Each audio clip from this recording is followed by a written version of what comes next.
On the economic front, sales of previously owned U.S. homes fell for the 11th consecutive month in December, extending the record decline as high mortgage rates and limited inventory have suffocated affordability. On the other hand, U.S. stocks rallied on Friday, closing out the week on an upbeat note, which was led by strong gains in the tech sector. Wall Street this week appears to have navigated another round of data and Fedspeak that provided mixed signals on the central bank's next move. But despite concerns about the Fed, markets have been fairly resilient and have moved mostly higher this year. So while it lasts, investors should enjoy the sweet spot between peak uncertainty over the Fed and the eventual U.S. recession. And another question to be answered is, are earnings about to flip? Well, going forward, the S&P 500 is expected to report a year-over-year decline in earnings of 3.9% for the fourth quarter, and that according to FactSet Research. And the news may not get much better looking further out. However, let's look at what the charts say.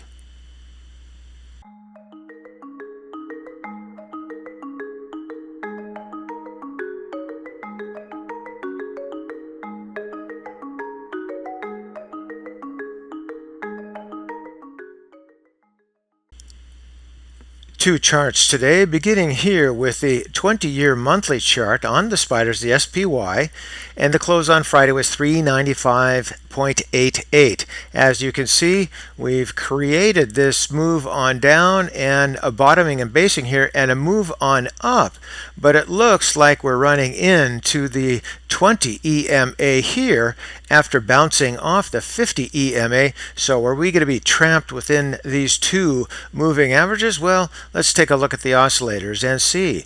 Here, volume's not showing too much, but the MACD does show, and it shows that the fast line is waffling here above the zero line, so there's a little bit of strength left, but it's waffling here. There is a big separation between the fast line there and the slow line here in red at that point. That separation means we have more time and perhaps volatility, and I think that's what we're going to get is more volatility.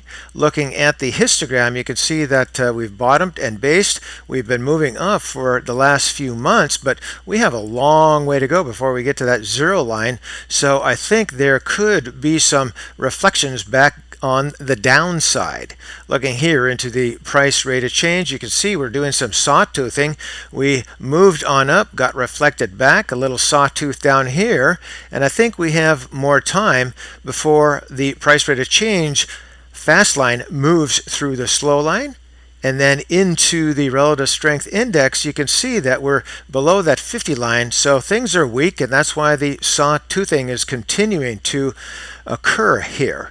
Moving further down here into stochastics, and we do see pretty much the same thing. However, the fast line has moved through the slow line and it wants to accelerate, but we're still so far below that 50 or midline that we have a long ways to go, and anything can happen with earnings, with Russia, the war in Ukraine, or anything else. And here into the Williams, we see that that was probably the maximum negativity at that point there, and certainly the Williams wants to get up and out through that 50 or midline and on up. It's had a struggle, but I think it's going to make another attempt here pretty soon. But let's just wait to see what the weekly chart shows. And now looking at the 2-year weekly chart on the spiders, let's draw this channel, top channel line here. Moving through more or less like that. Not a great straight line, but you get the idea. And then the bottom channel line, let's draw that through here. More or less the same thing.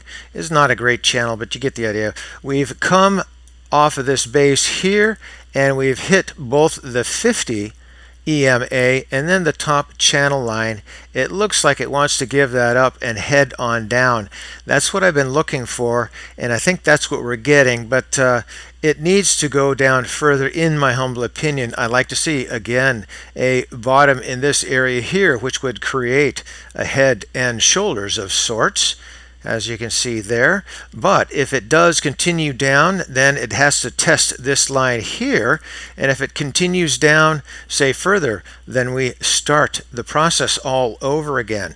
So I'm waiting to see if there's any bottoming and basing in this area here, more or less. Now, it's also possible that it could gain strength and move up and through the 50 EMA and that top channel line, but I'm not betting on that. I think the greater probability as we get reflected back on down and here into the MAC, you kind of get a little bit of an idea of that, where the fast line came down, it reflected off of the slow line, and we get this move here, which seems to be a little bit stunted. You don't necessarily see it stunted there, but you can in the histogram. Definitely this level is well below that level here, so this is definitely weaker than this.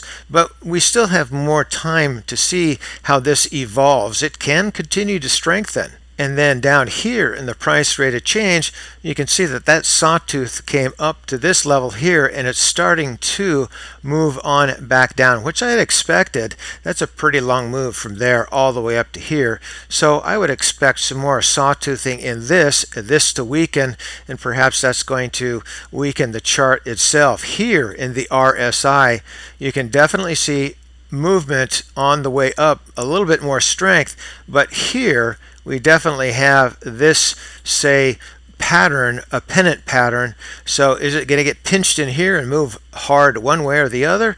Well, it actually seems to be maybe slightly weakening from this level here to this level here to this level here. So slightly weakening. It's near that 50 level. It can move down and through pretty easily. So let's watch that. That's something to keep in mind.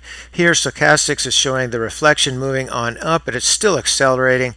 I don't expect that to last much longer. And this is revealing here in the Williams. Definitely, you see this top. This is what I was talking about a little bit earlier. We have this move here, which is stronger, and this is weaker, and then this is even weaker at this point. Now, we have to wait and see what this fish hook does. Does it come down here and then back on up, or does it just continue on down? I think the probability is it continues on down and waffles. But one more thing to take a look at as we go back up here to the chart. Now, we definitely are in this channel, but also, again, using this line here, this top channel line move there, we're also in a pennant here. You can see that move like this. So we may reflect on down. We might come down to this level here and reflect back up and through. That is a definite possibility. So we're going to watch that. Again, when you get into this pennant formation, it gets squeezed the further along this line it goes, and then the smaller the cycles get, and then they create enough power and pressure and pop either up or down. So let's watch that. It's still time to be on the sidelines. And for today, that's ChewDog Charts. Thank you.